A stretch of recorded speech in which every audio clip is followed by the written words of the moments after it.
Söyünme, ger seni dünya söyüp dur. Söyüp mennip gözüne kum kuyup dur. Hazreti Sofallah yarişan etiyor. Söyünme, ger seni dünya söyüp dur. Söyüp mennip gözüne kum kuyup dur. Ol bir haram kepleşenne, haramdat gözleyenine, ya mahbaradan ya guşiden, Ahım şu vakt bir lezzeti var yanık da dünya ona men seni söyleyenlerin hep hudileyen yanık gözüne kumuyup kör edip atıyor.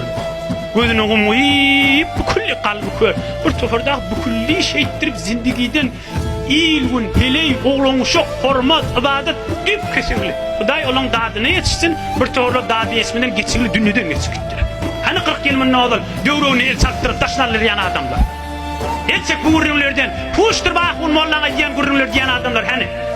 Namını şanı kalmaz diyen mahtumunu şan. Ne meselleri kaldı şöyle adamlar. Ne amal kittili özleri bilen. Hayır doğal kittili mi? Ruhaniyetlerini kaldır kittili mi?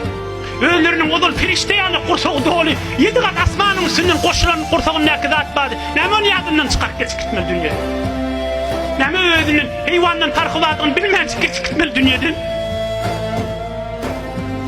Haberdar olayım Hudaya diye قال كم لبثتم في الأرض عدد السنين قالوا لبثنا يوما أو بعد يوم فاسأل العادين. Ömrünü gülüp geçiren Husru Perviz yanak, Herakliyus yanak, Rupan padişahı, Resulullah'ın zamanında yaşayan adamlar, Mukavkis Mesir'in padişahı yanak adamlar, ömrünü gülüp geçiren adamlardan kıyamette sonra olacak, neçe yaşadın sen dedi. Ol kafirler aytacak, ben dünyada ya bir gün yaşadım ya 2 gün yaşadım diyor. Ya bir gün yaşadım ya kuni. Ömrünü hoş geçiren adamlar. Halan zırıtı. Tarihı Teberi'yi okuydan görün. Husru Perviz Nazır'ı yaşayamıştı. Okuydan görün şunu. Herakliyus, Herakl. Rupan padişahına Resulullah naması varanına mağrayla derakıttır Herakliyus'un. Oturun yerini titre. Öyle hak peygamberinin yanıyıptır. Yani padişahlığın ettir küçük değerliyiptir. Kafir ol geçiktir şeydir. Kıyamette sorulsa neyse yaşadım dünya. Ben bir gün ya 2 gün yaşadım diyeceğim. Bir gün ya 2 günden çürüm Allah'ın yattan çıkarıp haramda gıdam aylin. Çerağı irake izet berfuruzet haram ke pofkonet rişeş besuzet. Hudayın halal haramın innemeni yok men ödüm bilirim bizat deyip de haram yerden gülcük bulayan adam gözü karşı sakal murtiyan kalır. Onunla maşadat olmaz. Çerağı irake izet berfuruzet haram ke pofkonet rişeş besuzet. Hazreti Hacı Abdullah Ansari diye. Çerağini ki hak yandırdı koydu, ani kim püftüydü, sakkalı koydu.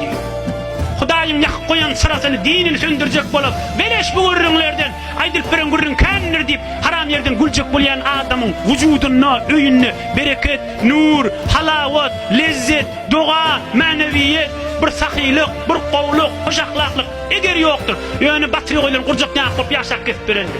Hudayım, koyun tükende adını itiklep yıkacak bolayan adam vilil, hor, bitbakt bol dünyadan geçer. Allah Teala'nın haramını haram bilmelidir, halalını halal bilmelidir.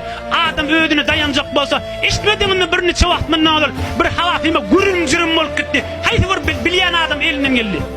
Hayti bir danışmen şolun dadına yetişip bildi. Hayti bir adam deri adamlar çıkarıp bildi şoları. Ve in neşe nuriqhum fela sarih lehum ve lahum yunkadun. Allah diye. Yerde Sure Yasin'na diye. Ve in neşe nuğriquhum fela sarih lehum ve lahum yunqadun. Hudaya diye men Huday eğer keştiye qarq bolliysem keşti deryanın içine çimik gider, keştiye Titanik yanık hiç kim dadına yetişip bilmez. Qağıl ol boğul gider diye. Ya habab beyma, ya maşin, ya fazada, ya bir muşuk güçye içindeki adam 5 nefer 4 nefer kan eştiyantıdır. Radarda olu bilen haberleşip duran adamla hiç bolup anlatılmak hiç qalaya elinden qalq gelmez. Dünyada bir dak botumen başararmayan adamlar şol. Ama Hudaya diye başarmarsın diye. Başaracak olsan kan adamlar geçti. Darusaz, bilimli, men, bilen menlik veren adamlar hiç bol küçüktülü dünyada. Calinus yanak, Aflatun yanak, akıl mukaddessir, men bilen adamlar donk küçüktülü. Ahir ömürlerini aydın kepler neymiş olan? Hem de adı ilim menen bilim, emma şu ölümden sonra neyem olacağını bilmeyen hiç bol barayan deyip aydın kepler. Okuydan görün. Kan görünsün o da okuy. Dat menlik veren dünyada nazarlar tutulayan Yunan ulamalarının aydan kepleri. Hem de adı bilim ruhum ölümden sonra neyem olacağını bilmeyen titrek barayan aydan kepleri. Allah Teala'nın nurundan dışarıda yaşamak karanlıktır.